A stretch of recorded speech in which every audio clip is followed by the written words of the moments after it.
Got a full, obviously full weekend ahead of us. A couple days here of additional preparation for Illinois, and obviously they're coming off back-to-back Big Ten wins.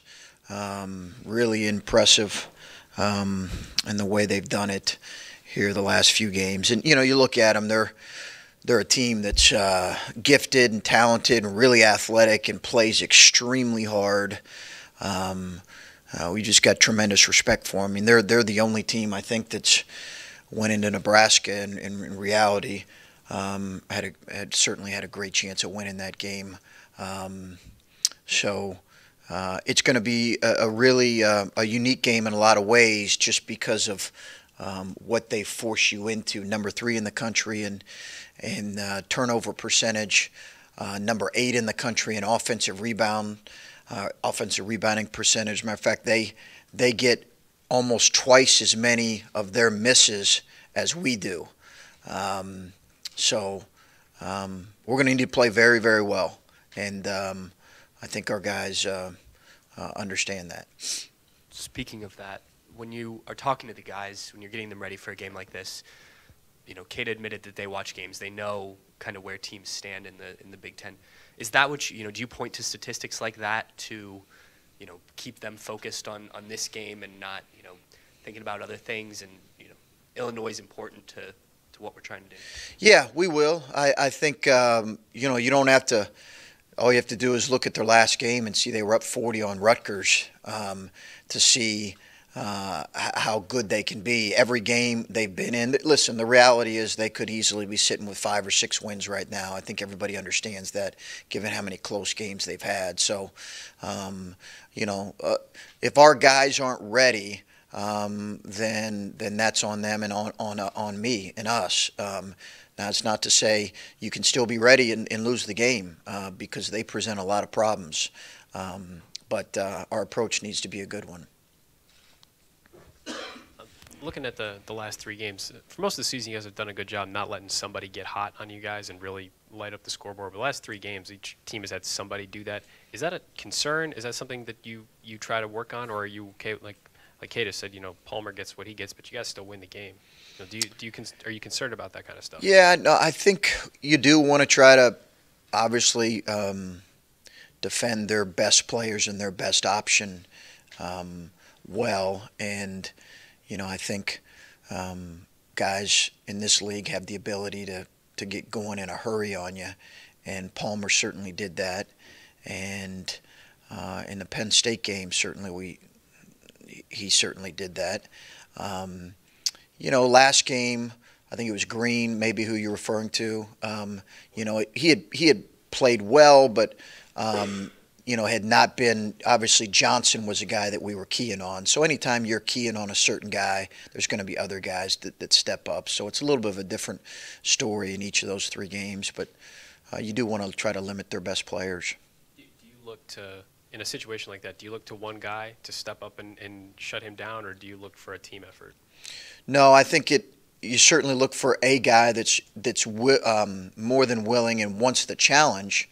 And I thought CJ did a good job of that with Johnson against Indiana. Frazier's very good for Illinois. So we're going to have to be able to accept that challenge as well. But, yeah, you're looking for a guy that's anxious for that challenge. Ultimately, it's us that gets scored on and not me. And you want your team to understand that. We get scored on, not I. But at the end of the day, there is some individual competitiveness that comes in when you're trying to neutralize players. You just kind of mentioned, you said we, not I, and when you've come in here before and you've talked about games this team has played in the past, you've used the word us to describe them. I'm just wondering, is that a conscious effort you do to make sure you're describing the team as one thing and connecting you to it as well, even though you weren't here last year? Or is it just something that comes subconsciously? Yeah, no, well, I don't know that it's something that I've made a mental note of and said, hey, I'm going to say this when I come in front of the media. But we are kind of all joined at the hip right now and connected to what's happened in the past and what's happening as we move forward. And so I do kind of look at that as that we're all connected in this thing, in some ways even with what's happened to this group in the past. So I just find it curious because there's coaches, and we've seen it in other sports, where they kind of come out and they say it's going to take a couple of years, and just where does those values for you come from, where you kind of embrace what's happened in the past even though you weren't necessarily involved with it? Well, I think one, I have a lot of affection for this group and wanting this group to kind of put in the past any frustrations they might have had, and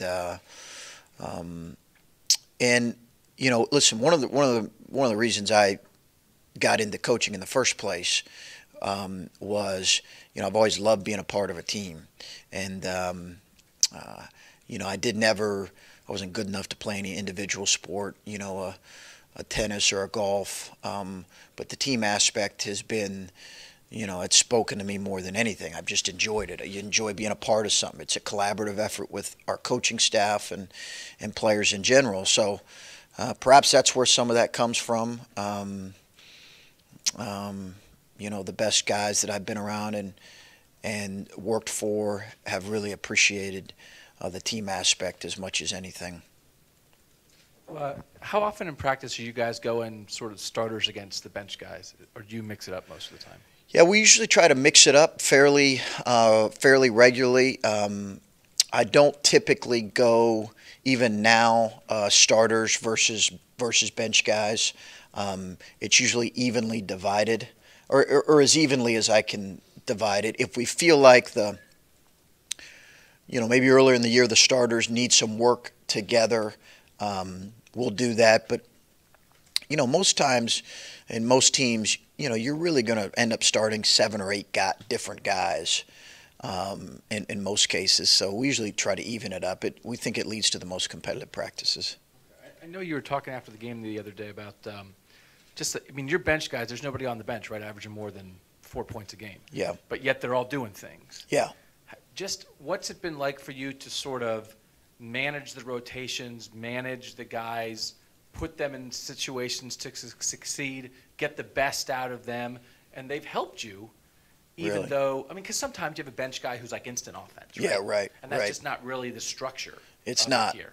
It's not necessarily the makeup of our bench, although, Micah's done that on occasion, and Dockett did it against Maryland, and you've had different guys. But in terms of the guy that's consistently coming in, and that's kind of his MO is old school, Vinnie Johnson for old school reference for you guys. That's my reference too. Okay, all right. Okay. We don't really have a guy like that, but I think, you're never going to dismiss or you're never going to make people understand fully that there's so much, there's a lot of value beyond just putting the ball in the basket. But you hope that your team can appreciate that. That scoring is valued what it should be, but in some ways it's overvalued. And there are major contributions that can be made off the bench, and our guys have done that. Andre has been a consistent defensive presence for us. He's going to need to be that on Sunday. He's been a good ball handler for us. He's very much going to need to be that on Sunday. So I think as much as anything, you hope that the guys that are scoring appreciate the fact, and the starters do appreciate the fact that we're not in the position we were in without those guys really coming in and playing their role and starring in their role at the highest level. And just it's not necessarily been in terms of scoring. I do think in the coming years maybe we'll have some of that where guys, that's kind of what he does, is score the ball off the bench. And I would guess, sometimes you see with a lot of teams at any level where you get, your starters get a lead, you got to go to the bench a little bit, and sometimes you put the bench in and guys are like I got to get my shots while I'm in here. Yeah. And like a lead can evaporate. Right. You're up by 10, the bench comes in. By the time the starters get back in, it's tied. Right. It seems like, do you have some faith of like, well, listen, when we're subbing, we know the guys we're putting on the floor are going to do the right things. Yeah. And aren't going to be playing, I got to get my shot, and they're going to play the way you want them to play. Yeah, and we've had to address that on occasion with a few guys, because you do have that sense sometimes that if you're a bench guy and you know your minutes are limited and you know how scoring is valued, and if you place your value in scoring as opposed to helping your team win possessions, then that can get out of whack a little bit. So you're trying to make sure your players understand that, hey, this is what you can bring. If scoring's a part of that great, but this is what we really feel like you can bring. Play this at a really high level. Let's see where that takes you. But we've had to address that, like I'm sure any coach has, whereas guys are forcing the issue offensively because they know their minutes might be limited, and what that leads to is usually a lot of inefficiency in an opposing team making a run. And we've had to address that, particularly in Big Ten games where possessions are limited and you cannot waste offensive possessions with forced offense. So we've had to coach that, and our guys have understood and accepted that and embraced that, and that's been really good. I think the other thing we've had to do is recognize that it's probably not in our team's best interest for us to throw 4 bench guys in there because we do need some guys that are capable of scoring. And not that those guys aren't, but, in a Big Ten game that can consistently be an offensive threat. After the Indiana game, that Illinois is a team that really can turn you over. What do they do well that causes so many giveaways and takeaways? It's a defensive system unlike anything maybe you've ever seen. They do not let you – we'll have to be very sharp in running our set plays. We'll have to be very sharp in running our motion offense. We'll have to be very sharp and crisp in our passing and our cutting and our moving. Illinois' defense is it's incredible in terms of how much they can take you out of stuff. And you're going to look at it on Sunday and you're going to say, wow, that's an odd possession there. How did that happen? Well, I haven't seen them do that before, and that's the way they make the game and force the issue. We're going to have to prepare for that in these next couple of days. Again, I think they're a talented group that plays as hard as anybody in the country. Brad obviously does a good job really good job coaching them, and they're playing exceptionally well right now. Sort of along those lines, the last 2 games turnovers have been up a little bit compared to before that. When you've looked at it, have they been forced or unforced? How do you feel about the turnovers you guys have had the last couple of games? I think it's a little more on us than forced, but a couple of them were forced. Indiana forces a fair amount of turnovers, but I think our passing and decision making got a little bit sloppy, and if it's sloppy on Sunday, we're going to be in for a very long day because it leads to offense for them. So, I would probably take a little more responsibility. But again, Penn State and Indiana both can turn you over. And after you just talked about how it's not always just about scoring points, I wondered with Caleb, he was 5 for 5 in the first half, and then he has 2 shots in the second half. Do you want him, if he's 5 for 5 in the first half, do you want him 5 for 5 in the second half, or are you happy with the number of shots he's taking? Yeah, but he was being trapped, so I think that and he turned it over a little bit at the trap, and I told him, hey, I'll take a couple of those turnovers. We got to figure out how to put you, get you reading those situations better. But that was more. I don't think it's a fact that we didn't go into him and he wasn't aggressive. I just think they were taking the ball out of his hands with the trap some, more than anything. But I would like for him to continue to stay aggressive, and he has finished better.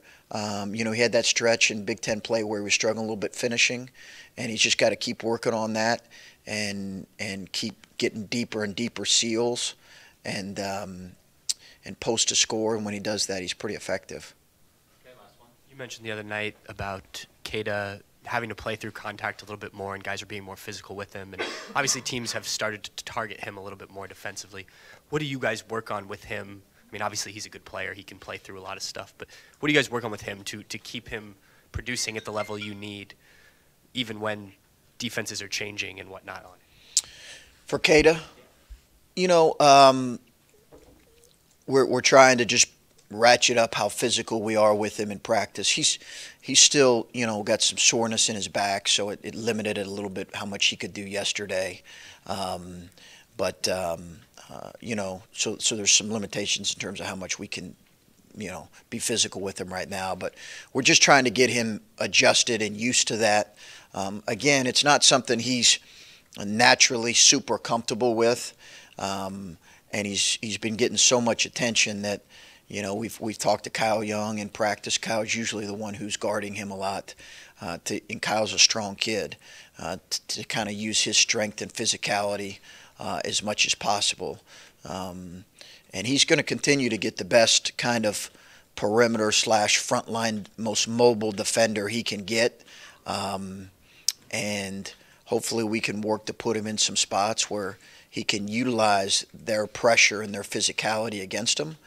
And he's just got to embrace it a little bit more and accept the fact that that's how it's going to be from here on out, and handle a little bit better. But I think he's getting there.